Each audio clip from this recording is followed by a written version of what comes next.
Hi there, it's Erin Bradley here again, and I'm really looking forward to introducing you to my friend Elizabeth Hotz with Kentwood Real Estate in the Denver metro area.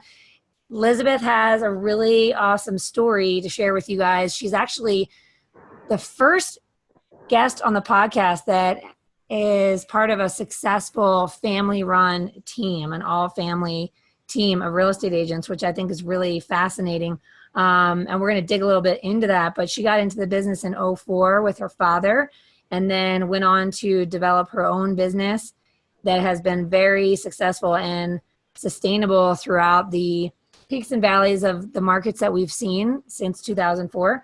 So I'm really excited for you to hear her story and learn a little bit about her journey. So with no further ado, let's just jump right in. Elizabeth, would you mind just sharing? We always start with a little bit of background, like how did you get into the business and when and why? And then we'll dig our teeth in from there. So go ahead and take the floor. Hi there. Oh, good. Well, I got into real estate in 2004. At the time, I had been just graduated from college and working for a local PR firm. And I was working about 50 hours a week and had gotten a raise for $22,000 a year. Oh my gosh. And feeling, and feeling a little stretched. And my dad was watching all this. He had been, he's been a realtor for over 40 years and a managing broker. And he was quite busy at the time and saw how hard I was working and basically just said, if you're going to work that hard for that little money, why don't you just come and work in real estate with me?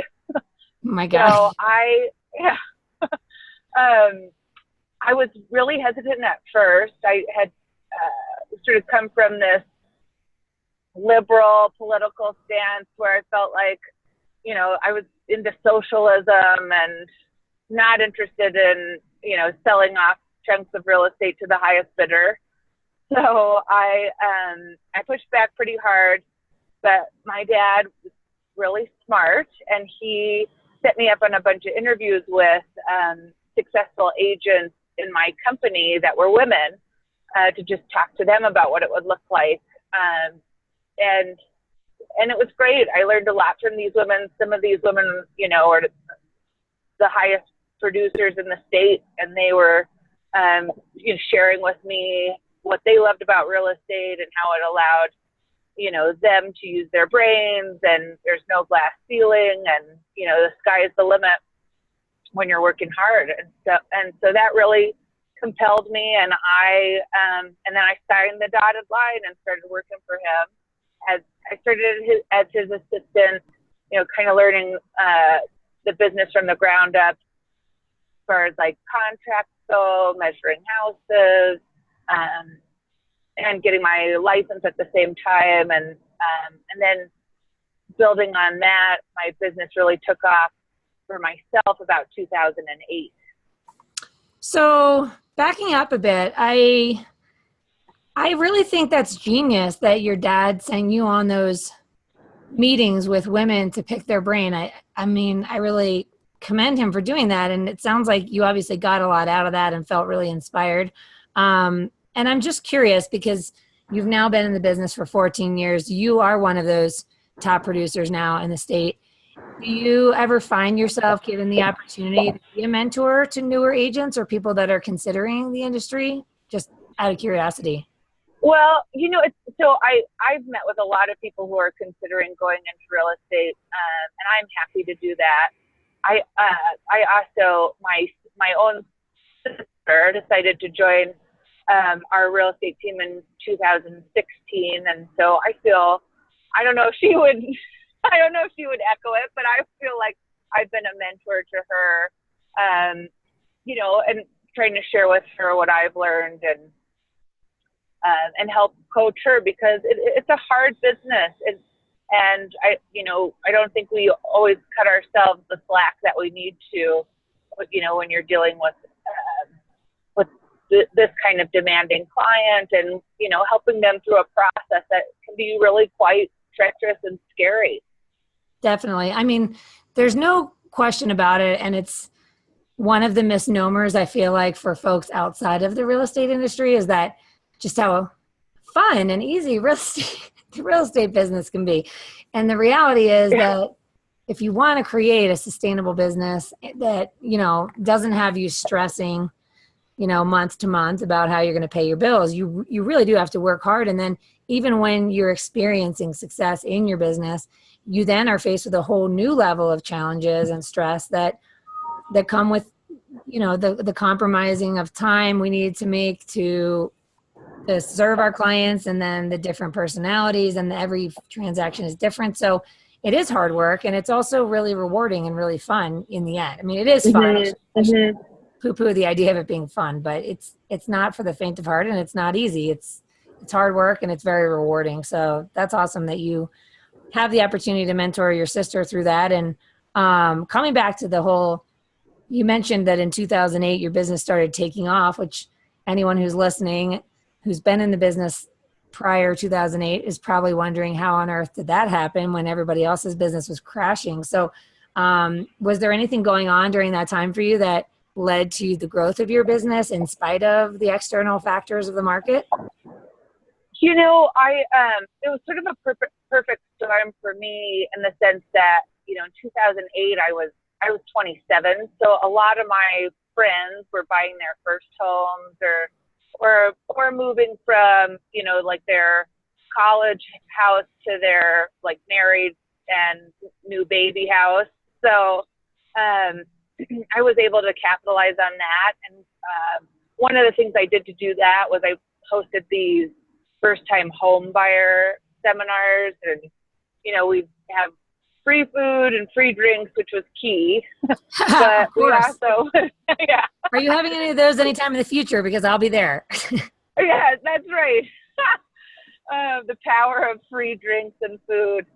Yeah, and then we would have inspectors and lenders come in, and, we just answer people's questions about buying their first-time home. And that was also when the first-time home buyers credit was out through the tax credit. Sure. So that really actually helped my business a lot. And then, the other thing that I feel lucky about is that my dad has a great website for relocation buyers, and he has been cultivating that for many, many years. And so we had quite a bit of lead generation off of that. And so I would work those leads like you wouldn't believe. But, because those are the people who really needed to buy and didn't have a choice. So to land those buyers and then eventually get, their parents who are coming to Denver or their sister or whomever, that really helped me, build my business during those low times. So that's interesting. So when you talk about, so you mentioned the leads, and I talk a lot with my coaching clients about the difference between reactive versus proactive. So for example, someone tells me they had 10 phone calls today, but then I later find out that those phone calls were doing follow-up or, responding to inquiries. Well, that's somewhat reactive, and that requires definitely a level of organization and consistency that, to convert those leads, right? Lead conversion is a big part of our job. We have to make sure that the leads get converted. But another part of our job is creating leads and creating business. So when you talk about how you worked those leads really well, and that resulted in a number of closings, but then you had the opportunity to work with their friends and family. How did you go about doing that? I mean, what was your marketing like, and is it the same today, or is it, calls and notes and meetings, or do you do other marketing like website, flyers, mailers? What does that look like for you? I wish I could tell you I have this great formula for follow-up, and I don't. But I really do.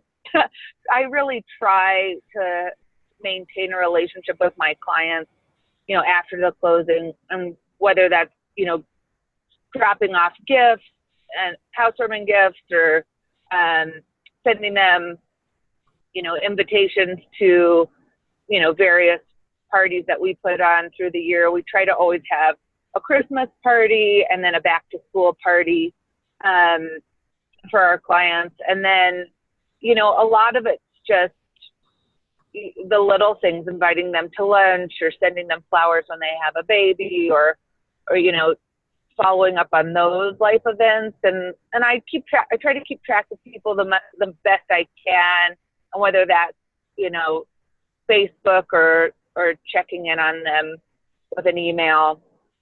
A guy in my office, he has this thing that he lives by that I just love, where he sets his alarm every morning to take his vitamin, and then a little blurb pops up on his phone that says, and love it because it's like, yeah, every morning you got to just take that call, even if you don't want to, because you never know where it's going to go. So you just cut out there for a very brief second. So you said that he has an alarm go off in the morning to take his vitamins, and then it says to make a phone call, or what does it say? Oh, it says make the call. Make the call. So do you use any kind of client relationship manager, CRM, to keep yourself organized, or is it really just truly organic, just somebody becomes top of mind because you're in their neighborhood or you saw something on Facebook, or do you carve out time for your proactive lead generating? So it comes to me a little bit organically, in the sense of, you know, like checking the social media and, you know, and I think I've mentioned this before, but, you know, just having your inner sorority girl, you know, going out there, being active, you know, being a participator, and whether that's with your family or by yourself, or doing the girls' nights, or, you know, going to the jewelry parties, whatever that is, whatever that looks like to you, but just being active in your sphere. And then we have Realty Juggler, and it's not very expensive, and it's a really good way to maintain your database. And you can set up all sorts of alarms for, or, you know, or birthday reminders, or, you know, things like that can give you an excuse to give somebody a call. So that's interesting. That's actually the first time I've ever heard of Realty Juggler. Did you guys ever, you know, participate in any kind of, did you ever hire any real estate coaches along the way, or attend any coaching events like the Ninja Core, things like that? You know, we haven't. My dad was a managing broker for Perry and Butler a long time ago, which is no longer around. But he really likes the Brian Buffini stuff.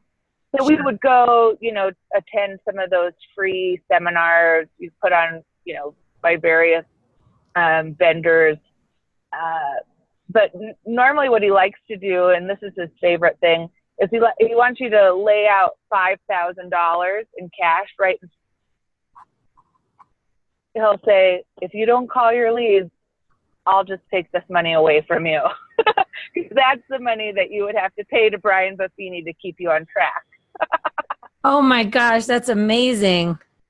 That's so hilarious. I need to meet your dad. He sounds hilarious. But yeah, he's funny. He's a great mentor, and I feel really grateful, you know, to be growing alongside him in the business. But he's pretty firm that if you don't work and if you don't put the time and the effort in, then you won't get the reward. Right. I mean, it's so smart. It's so true. And it's also really simple. Do you ever notice that? Like, ever feel like, you know, our business is never a straight line. There's going to be ups and downs. And, you know, when you have a baby, there's a disruption there. And sometimes it's like, oh, look at my pipeline dry up because I had a baby. Well, it's kind of like, shame on me for having a kid, right? But the good thing is that there's a formula to it. It's really very simple. If you wake up every day and you, like that guy's alarm tells him to do, make the call.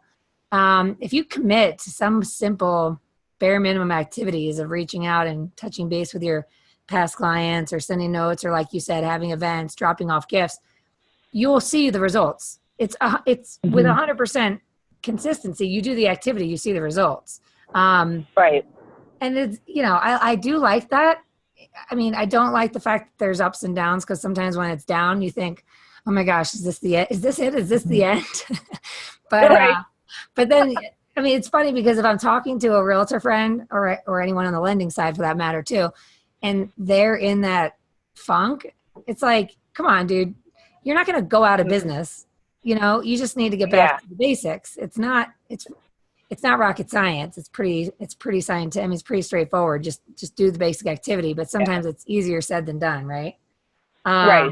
Yeah. So speaking about your dad and the mentoring you've received, so do you guys have any structure in terms of, now that you're pretty autonomous running your own business, but doing it side by side, do you guys have any scheduled weekly meetings where you just kind of powwow, or is that relatively organic too, where you just kind of call on each other when you need to bounce ideas, or do you sit down and carve out time where you're doing business planning together?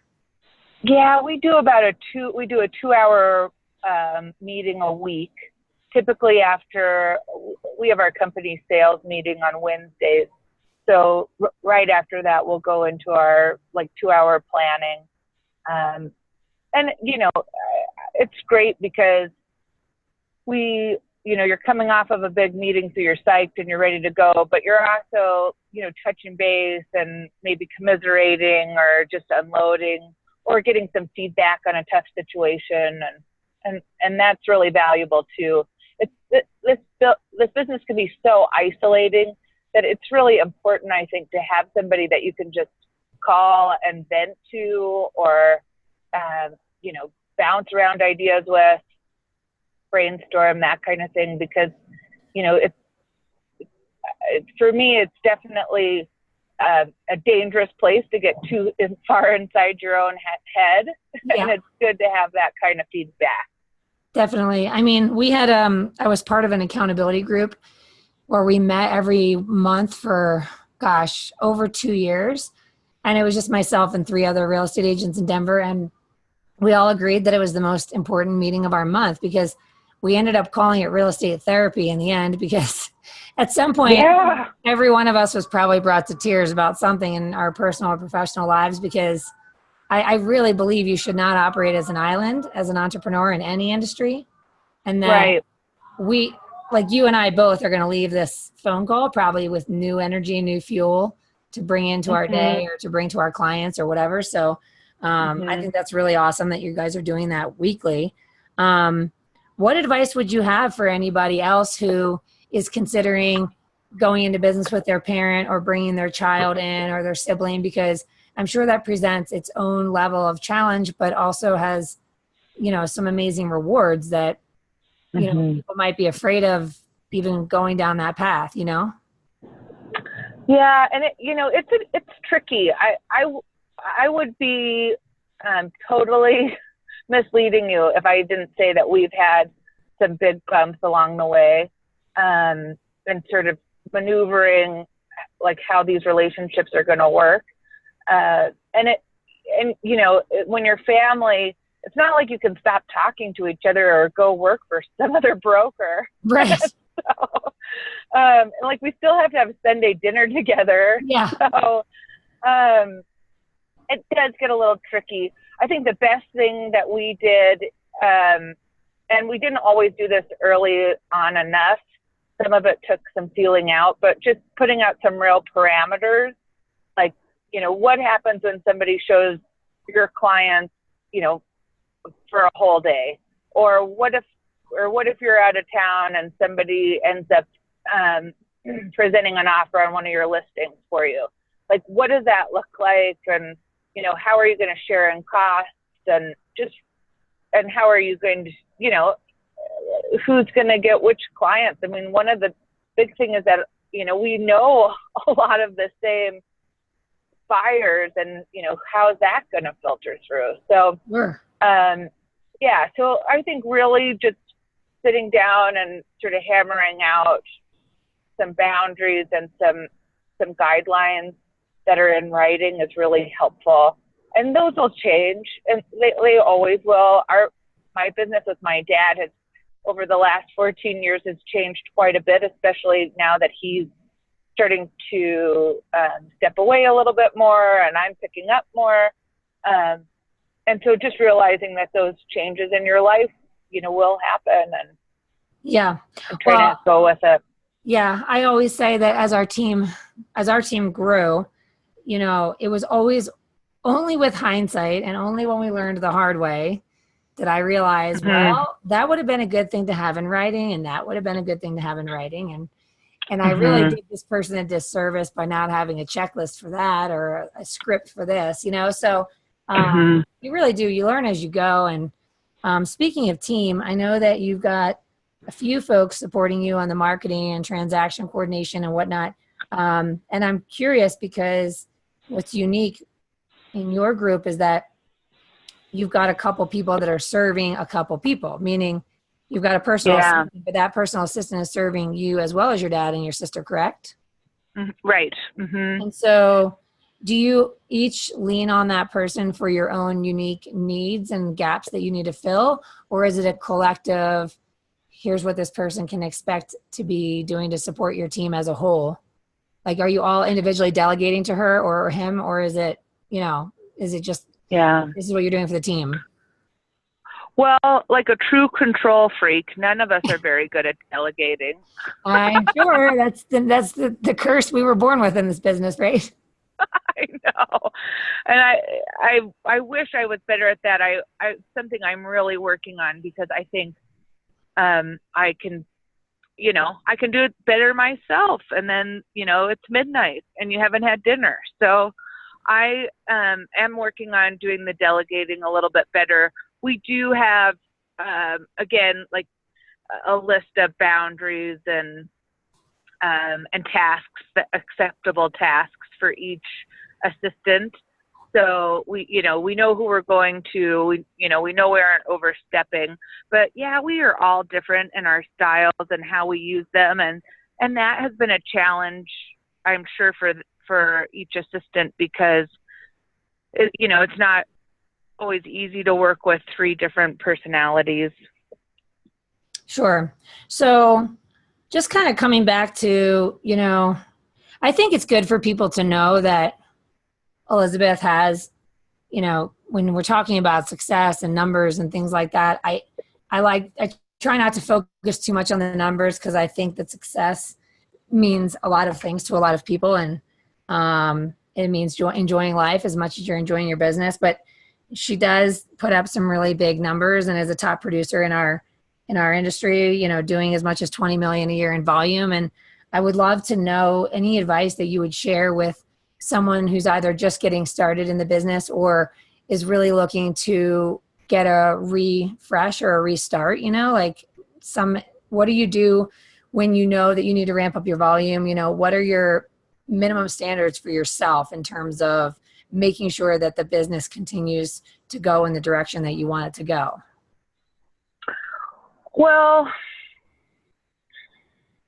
I think, of course, I always have a goal for production every year.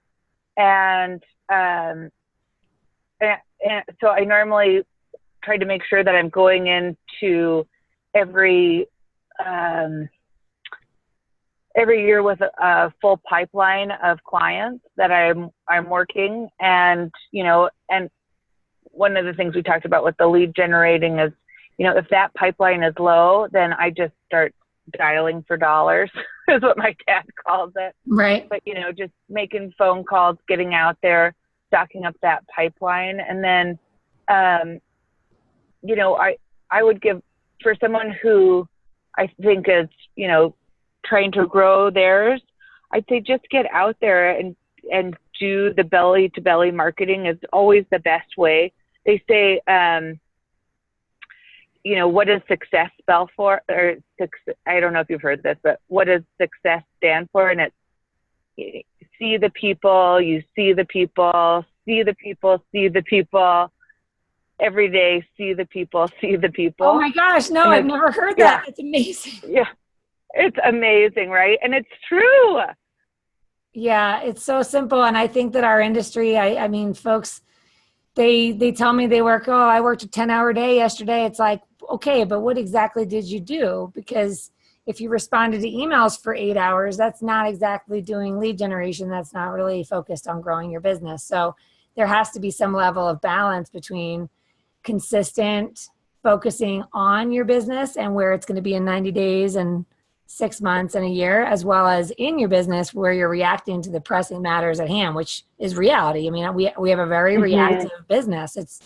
Our job is reactive by nature, but I think that a lot of people get caught up living in the reactive, forget the proactive, and then can't understand why the numbers don't match their goals, I agree. Yeah. And sorry, go ahead. Oh, I was just going to say, just to reiterate what you said. I don't think there's any substitute for hard work. And I think a lot of people in this business have these like get rich quick models. And really it's just putting the time and the effort out there to be, a skilled, broker in whatever capacity that is and whatever that means to you, but also, to meet people and gain their trust and gain their references. Well, I love that. And again, I mean, I don't like to just focus on numbers because I think that for everyone I know that's been truly successful in real estate, there's one common denominator, and it's this sincere intention to help people. And when you say get out there, and I think that people who are feeling stuck might wonder, well, what exactly does that mean? How do I just get out there? What am I doing? It's like, well, you're finding out what's going on in people's lives and you're being a connector. You mentioned to me when we were chatting the other day that, if somebody needs something, that you're the person that's going to connect them. You're going to recommend that hairdresser, that dentist, that electrician. And it's funny because our business have been growing in parallel, I feel like, without necessarily not being in conjunction, but we both operate from a very similar philosophy of being that yellow pages to the client and to your friends and family. So if you're listening and you're just not sure, like, how do I just pick up the phone? Because I don't want to just pick up the phone and say, do you know someone who needs a realtor? Well, that's not the script that works for everybody. The script could just be what's going on in your life, right? And how do I be a resource to you? And then you just demonstrate, well, oh gosh, that's going on in your life. Well, let me recommend this to you or that to you. I've got solutions for everything. And then people think of you as a person who cares about them as a human. They're going to think of you when they need a real estate agent for sure. And they're not thinking of this awesome salesperson, Elizabeth Hotz. They're thinking about this wonderful human who cares about them. So they want to give back because you're always giving. So that's kind of the idea, right? It's just like when you want to get out there and care about what's going on in people's lives, and you do enough of that, and the business will come as a byproduct, right? Right. No, I totally agree with you. And not in the sense that you're giving them German chocolate cake recipes, but giving them things that really add value to their life. Oh my gosh. Well, is there anything in particular that you guys do just consistently that's kind of something you would never go a year without doing, whether that be a type of mailer or an event, or like, what do you guys do to engage with your friends and family and clients? Well, you know what's funny? One thing we do that is so old school that really seems to matter is we send out these calendars, these like Colorado expressions calendars with our photos on it and a brief, snapshot into our lives at that time. And we send them out normally in November. And one year I was like, this is crazy. Why are we doing this? Nobody uses a desk calendar anymore, right? And so I'm like, done. We're not doing this. And so we just sent out little letters or whatever. And we got so many calls that year. It was crazy. No way. About people just totally devastated about these calendars. So the calendars are back, and we're doing them. And it is fun. I go on these listing appointments, and they've got the calendar up, and that makes me feel like $1 million. So we'll keep up with the calendars. So listen, if you're listening, this is it. This is the key to success is get those calendars out every year. Don't forget. Yeah. That's amazing. It's awesome. Oh my gosh. Well, I know you've got to get to an inspection appointment right now, so I don't want to keep you much longer. I just want to say thanks, Elizabeth, for coming on the show. And it was really good just to reconnect with you. And I'm really pleased and excited for you and happy to see your success continue. And I appreciate you taking the time to share your story so that others can learn. And one last thing I always like to ask is, how do people get in touch with you if someone has questions about buying or selling real estate in Denver Metro, or if they're just curious about growing their business or something? Oh, I'd be happy to talk to anybody about real estate or otherwise. So feel free to email me at ehotz, Hotz. Some like it Hotz, it's a good way to remember it, but ehotz at denverrealestate.com, or you can always call my cell phone, and that's 303-601-5253. All right, awesome. Well, thanks again for being on the show, and I can't wait to see what the future holds for you. I think you're amazing. Oh, thank you, Erin. What a pleasure. Thank you so much. I'm so honored to be included. All right, well, everybody have a great day, and here's to the rest of an amazing 2018. Happy 4th of July, too.